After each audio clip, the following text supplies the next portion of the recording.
Hello everyone, कैसे हैं आप सब। एक बार पुनः सी कोचिंग क्लासेस पर स्वागत है। उम्मीद करता हूं आप सब अच्छे होंगे। और जैसा कि आपको सबको पता है कि एमपी बोर्ड में जो है एनुअल एग्जाम क्लास 12th का डेफिनेट है होना है। 10th और 12th आप नोट डाउन कर लें। यदि इस वीडियो को आप देख रहे हैं 10th और 12th इन दोनों का एग्जाम डेफिनेट है प्यारे बच्चों। ये 100% श्योर है कि एग्जाम होगा, क्योंकि अभी आपने कल के अपडेट में आपने देख ही लिया है कि 25 जो आपका जनवरी है इसमें आपका प्रवेश पत्र ऑनलाइन डाउनलोड होना, मतलब एडमिट कार्ड डाउनलोड होना शुरू हो जाएगा। ऑनलाइन आप एडमिट कार्ड डाउनलोड कर पाएंगे। इसका मतलब ये कहा गया कि यदि ऑनलाइन एडमिट कार्ड यदि आप डाउनलोड कर पाते हैं तो डेफिनेट है आपका एग्जाम 17 फरवरी से होगा। क्योंकि यदि आपका एग्जाम 17 फरवरी से ना होना होता तो आपका ऑनलाइन जो एडमिट कार्ड है वो अभी नहीं बल्कि एक सप्ताह बाद या एक महीने बाद आता। जैसे मान लीजिए अप्रैल में आपका एग्जाम होना होता तो आपका फरवरी या मार्च में आपका एडमिट कार्ड होता, समझ रहे ना। या कि मार्च में जब आपका एग्जाम होना होता तो 15 फरवरी तक आपका एडमिट कार्ड आता। इसलिए यदि एडमिट कार्ड 25 जनवरी को आ रहा है इसका मतलब ये है कि आपका एग्जाम फरवरी में होना है। जैसा कि कहा गया था कि आपका प्री बोर्ड एग्जाम ले लिया जाएगा, तो प्री बोर्ड एग्जाम आपके घर में ही लिया जा रहा है। और आपको बताया है कि गवर्नमेंट में जो जितने हैं वैक्सीनेशन जो है शुरू है, वैक्सीनेट बहुत सारे बच्चे हो भी गए हैं, इसलिए 100% चांसेस है 12th का एग्जाम होने का। 10th का एग्जाम भी होगा, इसलिए सभी बच्चे ध्यान दें, चाहे वो प्राइवेट स्कूल में पढ़ रहे हों या मतलब रेगुलर या गवर्नमेंट स्कूल में पढ़ रहे हों, सभी का टारगेट हो जाना चाहिए कि अब हमारे पास मात्र 25 दिन बचे हैं। कितने दिन प्यारे बच्चों? मात्र 25 दिन बचे हैं। 25 दिन में हम क्या कर सकते हैं? यही 25 दिन आपके आखिरी वो समय है जिसमें आप एक साल लगातार 8 महीने में जो नहीं कर पाए, जो 8 महीने में नहीं कर पाए वो आप विगत जो आपके आने वाले समय है 25 दिन, इन 25 दिन में वो चीज कर सकते हो। आपके पास केवल 25 दिन है और 25 दिन में वाकई में ये सही है, वो चीज आप कर सकते हैं जो कि आप 8 महीने में नहीं कर पाए। क्योंकि इन 8 महीने में केवल और केवल आपके जीवन में संशय ही संशय रहा। क्या संशय रहा? एग्जाम होगा नहीं होगा, स्कूल लगेगी नहीं लगेगी, पढ़ना है नहीं पढ़ना है, इन चीजों में आपका पूरा का पूरा 8 महीना गुजर गया प्यारे बच्चों। अब आपके पास 25 दिन है और 25 दिन में 100% ये भी श्योर है कि आपका एग्जाम होगा। तो अब आपका एक टारगेट होना चाहिए कि अब हमारा एग्जाम हो रहा है तो एग्जाम में हमें अच्छा नंबर लाना है। हम क्या करें, क्या स्ट्रेटजी लगाएं कि हमारे अच्छे अंक आ जाए। इसके लिए हम भी कोशिश करेंगे कि आपको अब मैं सिलेबस, हालांकि पिछले साल मैंने फिजिक्स केमिस्ट्री कंप्लीट कराया था, तो जिसको जो टॉपिक पढ़ना हो तो पिछले साल का वीडियो देख सकता है और इस साल का भी वीडियो देख सकते हैं आप लोग। और प्यारे बच्चों, अब मैं जो आगे का चैप्टर है या पीछे का जो भी चैप्टर है, तो जैसे most important objective question, most important question मैं एमपी बोर्ड के लिए स्पेशल लाने वाला हूं।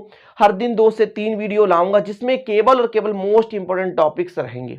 मोस्ट इंपोर्टेंट का मतलब यह है कि एनुअल एग्जाम में आपका क्या टारगेट होना चाहिए। जैसे लेंदी क्वेश्चन रहेंगे उनका केवल मैं क्वेश्चन करा दूंगा, शॉर्ट क्वेश्चन रहेंगे उनका आंसर भी करा दूंगा। और कोई भी टॉपिक है मेरे बच्चों वो आपको होमवर्क के रूप में रहेगा। इसके लिए टेलीग्राम में आपको ज्वाइन कर लेना है, डिस्क्रिप्शन पे लिंक मिल जाएगा। क्योंकि अब आपका जो टारगेट है वो यदि 80+ है प्यारे बच्चों, जी हाँ, तो 25 दिन में आपको 80+ लाना है तो एक स्ट्रेटजी बनाना पड़ेगा। अभी तक आप दिन में 4 घंटे या 5 घंटे पढ़ाई करते थे और इतने में अब आप 80% नहीं ला सकते, ये 100% श्योर है। इसलिए अब आपको मिनिमम 10 घंटे पढ़ाई करने हैं। कितने घंटे पढ़ाई करने हैं? 10 घंटे पढ़ाई करने हैं। ठीक है, 10 घंटे यदि आप पढ़ाई करोगे तो डेफिनेट है मैं कहता हूं 80%। और हाँ, पढ़ाई करने का मतलब ये नहीं है कि जब आप पढ़ाई कर रहे हो तो व्हाट्सएप में आपके मैसेज भी आ रहा हो या कि आपके एयरफोन के माध्यम से कॉल पे बात भी चल रही हो। ऐसा नहीं होना चाहिए। चाहे आपके दोस्त, फ्रेंड, घर परिवार, मामा, नाना, नानी, दादा, दादी, किसी से भी आप बात कर रहे हो, ऐसे स्थिति में आप पढ़ाई नहीं कर पाएंगे। 10 घंटे का मतलब यह है कि 10 घंटे रेगुलर आप अपने बुक को लेकर के पढ़ाई कर रहे हैं या कि ऑनलाइन कोचिंग से पढ़ाई कर रहे हैं। 10 घंटे का मतलब यह होता है। इसका मतलब ये नहीं कि आप किताब खोल कर रखे हैं और आप टीवी भी चालू करके रखे हैं और मैथ्स लगा रहे हैं, मैथ नहीं आ रहा, टीवी देखने लग गए, क्रिकेट चल रहा है, क्रिकेट देखने लगे। ऐसी स्थिति में आपका कोई भी परसेंटेज आने वाला नहीं है। अब आप जितने भी मतलब 25 दिन बचे हैं, इन 25 दिनों में आपका एक टारगेट होना चाहिए कि हमको जी तोड़ मेहनत करना है। जितना हो सकेगा हम बिल्कुल घूमेंगे नहीं, इतने दिन के लिए हम त्याग दिए सब कुछ। खेलना, घूमना, भागना, दोस्तों से फ्रेंडशिप करना, ये सब छोड़ दो। क्योंकि प्यारे बच्चों, रिजल्ट आने के बाद केवल आपका रिजल्ट देखा जाता है, ना कि आपकी तबीयत देखी जाती है। आपकी तबीयत भी खराब हो जाए लेकिन कोई ये भरोसा नहीं करेगा कि तबीयत सही था या खराब था। इसलिए आपका टारगेट होना चाहिए केवल एनुअल एग्जाम और 80%, या आपका टारगेट है 90%। यदि आप विगत अच्छे से तैयारी करते आ रहे हो तो आपका टारगेट 90 है तो आपका 90 होना चाहिए। 90 का टारगेट का मतलब ये नहीं कि आप गोल बना लो और अपने कॉपी पे में लिख दो मुझे 90% लाना है। 90% लाना है मतलब उसके अकॉर्डिंग आपको दिन के 90% टाइम का सदुपयोग भी करना है। समझ रहे हैं? अब ये मैं नहीं कह रहा हूं कि आप 24 घंटे का 90%, 6 घंटे आप निकाल दो, 5 घंटा सोना, 1 घंटा एक्स्ट्रा, आपके पास 6-7 घंटे निकाल दो तो भी 15 से 16 घंटे बच रहे हैं। 15 से 16 घंटे में से 90% आपका समय सदुपयोग होना चाहिए स्टडी में, तब आपका 90% आएगा।